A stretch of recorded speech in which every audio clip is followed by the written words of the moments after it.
Boys and girls war is a picture average Medicare. और आज मैंने आप लोगों को गोल्डमैन कैट्स इक्वेशन करवानी है। बेसिकली वही क्वेश्चन है जिसमें बहुत सारे बच्चों को फ़िलहाल भी कन्फ्यूजन आ रही है। अब इसमें नेगेटिव 90 मिलीवोल्ट हमने आंसर निकाल कर लाना है। बेसिकली अब पहले मैं गोल्डमैन कैट्स इक्वेशन को लिख लेता हूँ भाई कि resting membrane potential is equal to negative 61 by G multiply by log of concentration of sodium inside multiplied by permeability of sodium, ठीक है, over concentration of sodium outside multiplied by permeability of sodium।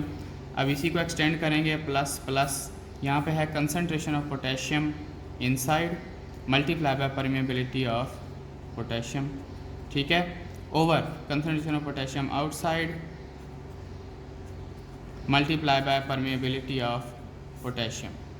ठीक है, ये हमारे पास आ गई question. Basically अब chloride का यहाँ पे होता है कंसंट्रेशन ऑफ क्लोराइड आउटसाइड।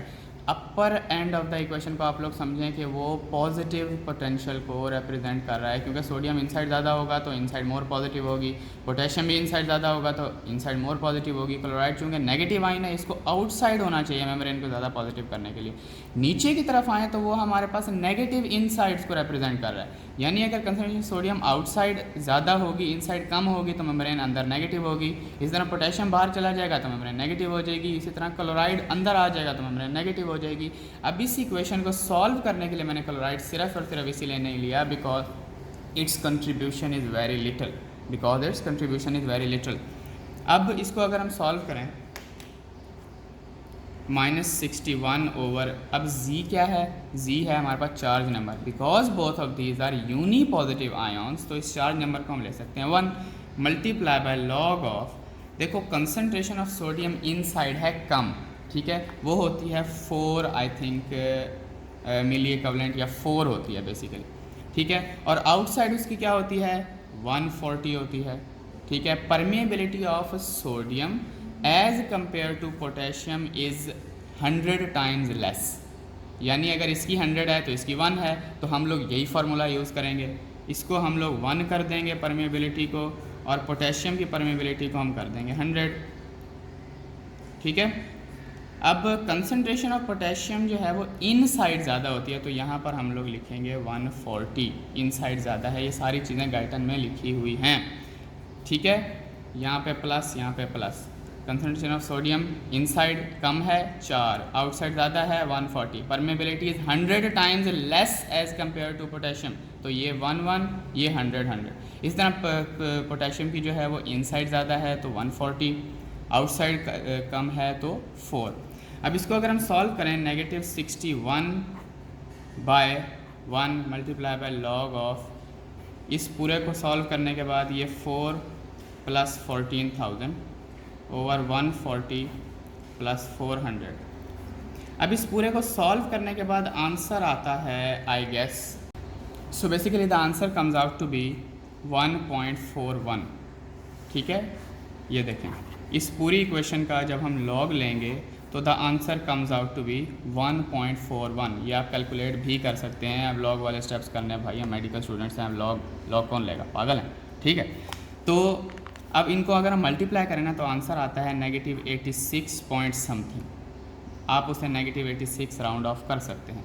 अब ये जो -86 है, this is the membrane potential due to permeability, ठीक है, ड्यू टू चार्ज सेपरेशन, ये जो -86 है। लेकिन हमने पढ़ा है कि भाई मेम्ब्रेन पोटेंशियल तो होता है -90 मिलीवोल्ट, ये क्या चक्कर है, ठीक है। ये भी हमारे पास Guyton and Hall text book of medical physiology में लिखा हुआ है कि सोडियम पोटेशियम जो पंप्स हैं, ATPAs हम उनको बोलते हैं, they contribute almost -4 millivolt of potential, ठीक है, -4 मिलीवोल्ट।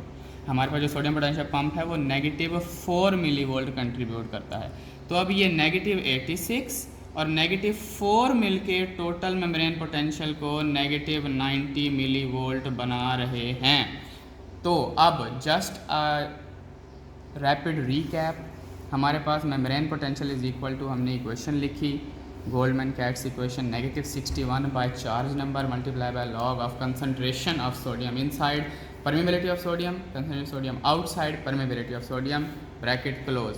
ठीक है, वैसे वहाँ पे ब्रैकेट क्लोज नहीं है क्योंकि हमने इसको सॉल्व एक ही एज अ यूनिट करना है, तो यहाँ पे मैंने ब्रैकेट्स लगा दी।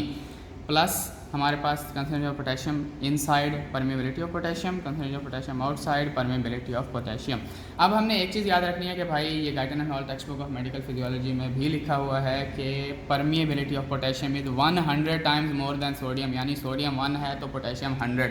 तो इसी फार्मूले को यूज़ करते हुए हमने इस इक्वेशन के अंदर एंटर किया। चार्ज नंबर चूँकि दोनों यूनी पॉजिटिव हैं उसको हमने 1 लिया। सो पर कंसंट्रेशन ऑफ सोडियम जो है वो इनसाइड जो है वो 4 होती है, उसको हमने इसीलिए यहाँ लिखा। कंसंट्रेशन ऑफ पोटेशियम इनसाइड ज़्यादा है 140 है, इसीलिए हमने उसे यहाँ लिखा। इस तरह आउटसाइड सोडियम की ज़्यादा होती है तो 140, आउटसाइड पोटेशियम कम होता है तो 4। इस पूरे को सॉल्व करने से आंसर आया 1.41, उसको हमने मल्टीप्लाई किया -61 के साथ, तो हमारा आंसर निकला -86। और ये जो -86 मिली वोल्ट है, इसके साथ मिली वोल्ट भी लिखते हैं। इसको हम लोग कहते हैं the membrane potential due to permeability. Resting membrane potential ये किस वजह से है? ये परमिएबिलिटी की वजह से है। हमारे पास जो नर्स्ट इक्वेशन थी उसमें हमने सिर्फ परमिएबिलिटी के बेस पे निकाला था कि पोटेशियम का -91 मिली 94 आ रहा होता है और हमारे पास सोडियम का +61 आ रहा होता है। पोटेशियम का -94 और सोडियम का +61, लेकिन उसमें हमारे पास सोडियम पोटेशियम ATPase का कंट्रीब्यूशन हमें नहीं मिल रहा था। इस गोल्डमैन कैट्स इक्वेशन का जो आंसर आता है उसके बाद हमारे पास लिखा हुआ है गाइटन में कि आपके पास -4 millivolts is the potential contributed by sodium potassium ATPase pumps, जिसकी वजह से हमारे पास total resting membrane potential of large nerve fibre comes out to be -90 millivolts. इस तरह स्मॉलर नर्व फाइबर्स की अगर हमें ये वाली सारी वैल्यूज दे दी जाएँ तो भाई हम उसका भी निकाल लेंगे -70 millivolts. So I hope you guys have understood well. ये जो थोड़ा सा इक्वेशन थी मुझे हर दूसरे बच्चे ने रुक के पूछा यार मुझे ये समझा दो। So basically that's it for me for today. I hope you guys have understood well और या that's it. Tata bye bye, अल्लाह हाफिज़। ओके।